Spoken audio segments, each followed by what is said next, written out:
Le début du déconfinement, c'est dans moins de 3 semaines. Tout le monde voudra retourner chez son coiffeur. Ces derniers se préparent, comme ici à Aix. À Avignon, en attendant le déconfinement, des commerçants font face. Reportage à Cap-Sud. Et enfin, à l'Isle-sur-la-Sorgue, cet agriculteur a peut-être trouvé une solution pour se prémunir de l'autre virus, celui qui affecte la tomate. Les 85 000 salons de coiffure français pourraient rouvrir leurs portes dès le 11 mai. Une annonce formulée par le gouvernement qui exigera quelques précisions sur les mesures sanitaires à adopter. Car dans un environnement où le contact est indispensable, comment respecter la distanciation sociale ?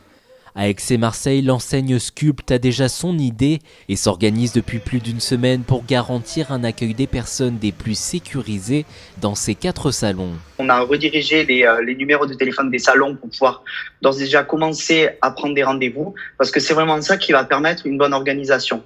Donc ensuite, les portes du salon resteront ouvertes. On proposera à l'entrée du gel hydroalcoolique pour pouvoir désinfecter, des gants et également des masques pour les clients et pour, bien évidemment, nos collaborateurs. Les collaborateurs auront des visières aussi. On ne mettra pas de salle d'attente en place, par contre. Voilà.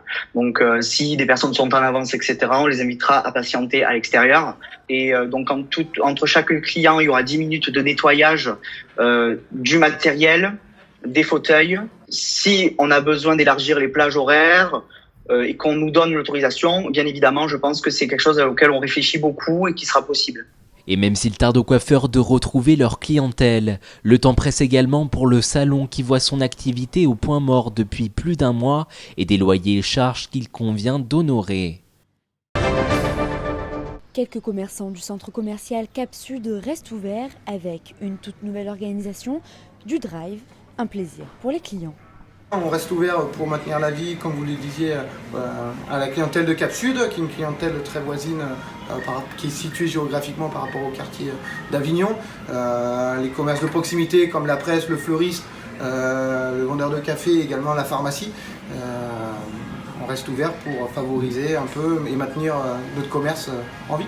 Alors c'est essentiellement que je travaille que sur du drive, c'est-à-dire que vous pouvez passer commande par téléphone au 04 90 87 64 84 et ensuite vous venez récupérer votre commande sur le parking de Cap-Sud. Une fois arrivé, vous m'appelez pour me dire que vous êtes bien là et je sors dehors, comme ça on limite la propagation. C'est un service qui m'intéresse parce que je me fournis chez Étienne depuis pratiquement 20 ans maintenant. Et le fait de pouvoir venir chercher mes produits préférés de cette façon-là, je trouve ça parfait. Et ça maintient le contact, bien sûr. Ça fait énormément plaisir aussi à nos clients, le fait qu'on soit ici. Et puis bon, ça nous permet nous aussi de pouvoir un petit peu travailler. On essaye, en tout cas on a tout mis en place pour. Nous pareil, masques, gants, et puis pareil pour les clients. La plupart sont protégés aussi, et puis on fait bien respecter le maître aussi. Ça fait plaisir, les clients ils viennent, ils tchatchent un petit peu, vite fait, et puis ça leur fait du bien aussi. Puis on est une famille, en quelque sorte aussi. Il n'y a pas que le Covid-19 dans l'air. Depuis le début de l'année, les producteurs de tomates sont confrontés au tobamovirus, un virus tueur de tomates. En février, 4 exploitations ont été contaminées en Bretagne, aucune dans notre région, même si la vigilance reste de mise. Ce virus, il affecte la plante, qui s'atrophie, qui tache les feuilles, et après on a un fruit qui n'est pas beau, donc invendable. Et c'est surtout que ce virus il se répand à une vitesse grand V dans un endroit confiné comme ici. Il faut être hyper vigilant et hyper sur l'hygiène des mains. C'est pour ça que donc, toutes ces blouses, gants, charlotte... David a peut-être trouvé un moyen de s'en prémunir. Il purifie son eau avec l'ozone. Rien à voir avec la couche d'ozone. Ici, on parle d'un gaz composé d'oxygène qui, selon l'agriculteur, rend l'eau potable et qui élimine toutes les bactéries. L'ozone, pour faire simple, en fait, c'est j'assainis l'eau avec laquelle j'arrose mes cultures. Un peu comme l'eau potable des villes, qui est traitée à l'ozone, mais pas beaucoup de monde le sait, mais c'est un très vieux process. On a commencé à diminuer les engrais, puis on a vu que ça poussait bien, et puis on a vu surtout que la plante était en super santé. Et du coup, l'année dernière, j'ai utilisé à peu près entre 75 et 80% de produits phyto en moins par rapport à l'année d'avant. Et rien que là, que ce soit pour nous applicateurs ou consommateurs, on a tout gagné, quoi. Si pour l'heure ce procédé est encore à l'étude, il pourrait demain, selon la Chambre d'agriculture, être une véritable révolution.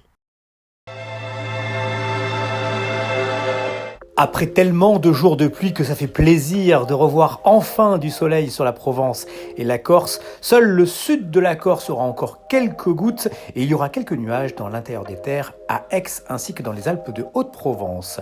Avec ça, on a des températures qui sont agréables, il fera seulement 4 degrés à Digne le matin, mais 10 à Marseille et jusqu'à 12 en Corse et l'après-midi, ça grimpe pour tout le monde, il ne fera que 18 à Ajaccio sous la pluie donc, mais au-dessus de 20 degrés partout ailleurs, 20 degrés à Bastia, mais 21 à Marseille, tout comme à Aix, Manosque ou Digne, ainsi qu'à Toulon, et 22 à Arles ou Avignon, ainsi qu'à Fréjus. Nous fêterons les Georges.